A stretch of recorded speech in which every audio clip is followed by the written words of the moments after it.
Hi friends, welcome to HMN zone YouTube channel. So చాలామంది అయితే ICET రాసి MCA కానీ ఎంబీఏ కానీ చేయాలనుకుంటున్నారు. సో ఆంధ్రప్రదేశ్కి సంబంధించి ఐసెట్ ఎగ్జామ్ అయితే కంప్లీట్ అయిపోయింది. మంచి ర్యాంకులు అయితే వచ్చాయి చాలామందికి. అలానే తెలంగాణ ఐసెట్ కూడా ఇంకొక 1 వీక్లో అయితే ఉండబోతుంది. సో కన్ఫ్యూజ్ అవుతున్నారు, అంటే ఎంబీఏ చేద్దామా లేకుంటే ఎంసీఏ చేద్దామా, ఏ సీట్ వస్తే ఆ సీటే చేద్దామా, లేదంటే పర్టికులర్గా ఎంసీఏనే చేయాలని గోల్ పెట్టుకుందామా అనేది అయితే చాలామంది డైలమాలో ఉన్నారు.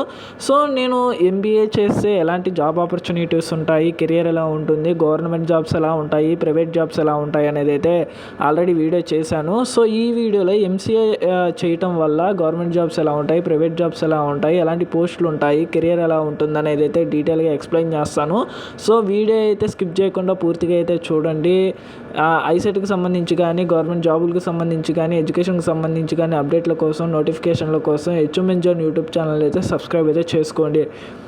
సో ఎంసీఏకి సంబంధించి కెరీర్ గురించి అయితే ఈ వీడియోలో మాట్లాడుకుందాం అనమాట. అసలు జాబ్ ఆపర్చునిటీస్ ఎలా ఉంటాయి ఎంసీఏ చేస్తే, గవర్నమెంట్లో కానీ ప్రైవేట్లో కానీ అనేది అయితే ఈ వీడియోలో తెలుసుకుందాం. సో అసలు ఎంసీఏ అంటే ఏంటంటే మాస్టర్ ఆఫ్ కంప్యూటర్ అప్లికేషన్స్ అనమాట. So MCA full form master of computer applications. So ఆ టెక్ ఇండస్ట్రీలో, ఏదైతే సాఫ్ట్వేర్ ఇండస్ట్రీలో బీటెక్కి వాల్యూ ఎలా ఉందో ఎంసీఏకి వాల్యూ కూడా అలానే ఉంది. సో బీటెక్ చేసిన వాళ్ళు కంప్యూటర్ సైన్స్లో కానీ, ఐటీలో కానీ ఎలా అయితే కంప్యూటర్ అప్లికేషన్కి సంబంధించి కెరీర్ ఐటీలో చూసుకుంటున్నారో, అలానే డిగ్రీలో మ్యాథ్స్ చదివిన వాళ్ళు కానీ, లేదంటే డిగ్రీలో కంప్యూటర్ సైన్స్ చదివిన వాళ్ళు కానీ ఎంసీఏలో కెరీర్ అయితే అలా చూస్ చేసుకోవచ్చు అనమాట. సో ఎంసీఏ చేయటం వల్ల చాలా ఆపర్చునిటీస్ ఉంటాయి. ఇన్ఫ్యాక్ట్ బీటెక్ చేసిన వాళ్ళకంటే కూడా ఎంసీఏ చేసిన వాళ్ళకి చాలా కెరీర్ ఆపర్చునిటీస్ అయితే ఉంటాయన్నమాట. చాలా మంచి శాలరీతో వచ్చే జాబ్లు అయితే గవర్నమెంట్లో కానీ, ప్రైవేట్లో కానీ, మంచి టాప్ ఎంఎన్సీ కంపెనీస్లో కానీ ఉంటాయన్నమాట. సో వాటి గురించి అయితే మనం తెలుసుకుందాం. సో ముందు గవర్నమెంట్ జాబ్లు, ఎంసీఏ చేయడం వల్ల గవర్నమెంట్ జాబులే ఎలాంటివి వస్తాయనేది అయితే తెలుసుకుందాం డీటెయిల్గా.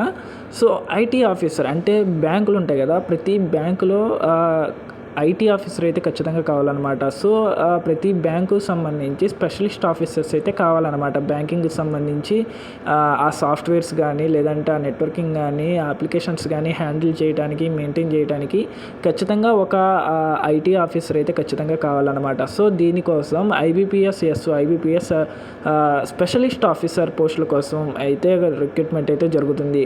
ఐబీపీఎస్ ద్వారా కెనరా బ్యాంక్ కానీ, యూనియన్ బ్యాంక్ కానీ, లేదంటే సెంట్రల్ బ్యాంక్ కానీ, బ్యాంక్ ఆఫ్ బరోడా కానీ ఇలాంటి వాటిల్లో రిక్రూట్మెంట్ జరుగుతుంది. లేదంటే ఎస్బీఐ స్పెషల్గా రిక్రూట్మెంట్ చేసుకుంటుంది. లేదంటే ఇలా నేషనలైజ్డ్ బ్యాంకులు స్పెషల్గా వాటికి కావాలనుకుంటే, ఎవరైనా స్పెషలిస్ట్ ఐటీ ఆఫీసర్ కావాలనుకుంటే రిక్రూట్మెంట్ చేసి వాళ్ళని రిక్రూట్ చేసుకుంటుంది అనమాట నోటిఫికేషన్ ద్వారా స్పెషల్గా. అలానే public sector undertaking, DRDO, ISRO, BRC, BARC అంటే ఇంకా అటామిక్ రీసెర్చ్ ఇన్స్టిట్యూషన్స్ కానీ ఇలాంటి వాటిలో అయితే ఖచ్చితంగా కావాల్సి వస్తుందన్నమాట.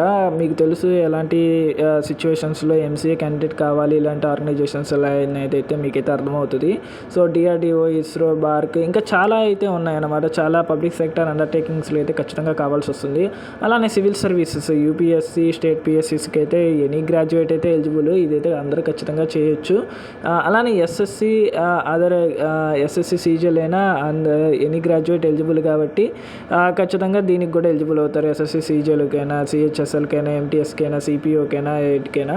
అలానే టీచింగ్ సైడ్ వెళ్ళాలనుకుంటే ఎంసీఏ చేసిన తర్వాత ఎంసీఏ చేసిన తర్వాత యూజీసీ నెట్ ఉంటుంది. యూజీసీ నిర్వహించే నేషనల్ ఎలిజిబిలిటీ టెస్ట్ రాసి క్వాలిఫై అయితే మీరు ఇండియాలో ఉన్న టాప్ మోస్ట్ యూనివర్సిటీస్లో కానీ, గవర్నమెంట్ కాలేజెస్లో కానీ, ప్రైవేట్ కాలేజీలో కానీ హైయెస్ట్ ప్యాకేజ్తో మీరైతే అసిస్టెంట్ ప్రొఫెసర్గా, లేదంటే అసోసియేట్ ప్రొఫెసర్గా అయితే మీ కెరియర్ని అయితే టీచింగ్లో స్టార్ట్ చేయొచ్చు అనమాట.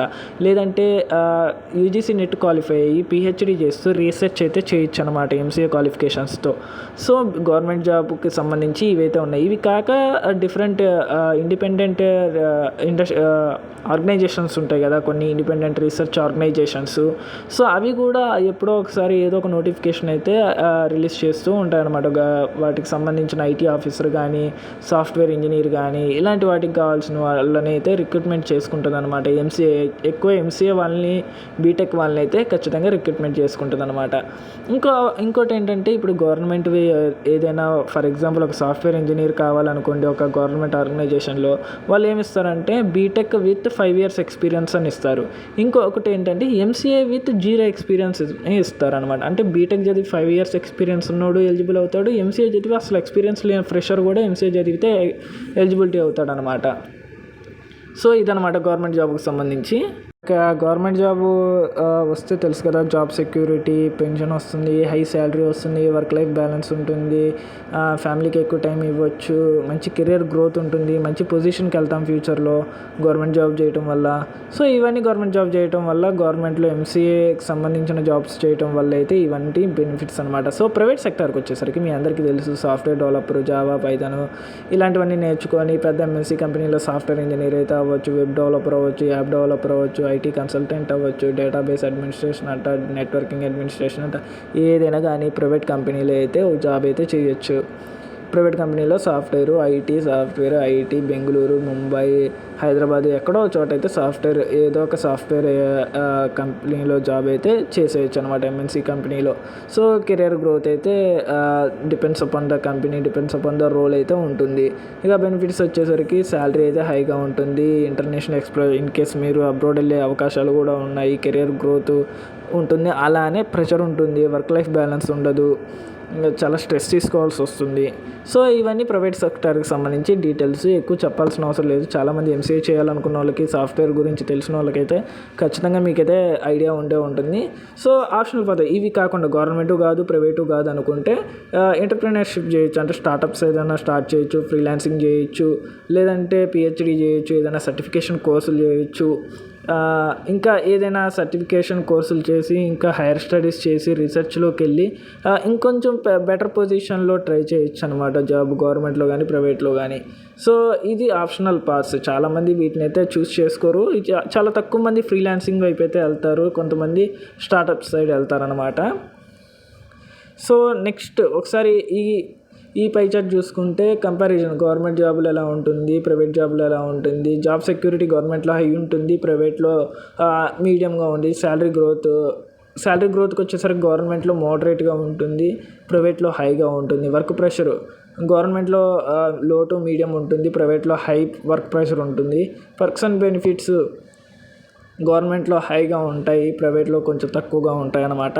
సో ఇదన్నమాట comparison, government job private job, MCA చేసి మనం కెరీర్ ఏంటి చూస్ చేసుకోవాలి, ఎందులోకి వెళ్తే మంచిది అనేది అయితే ఇదన్నమాట.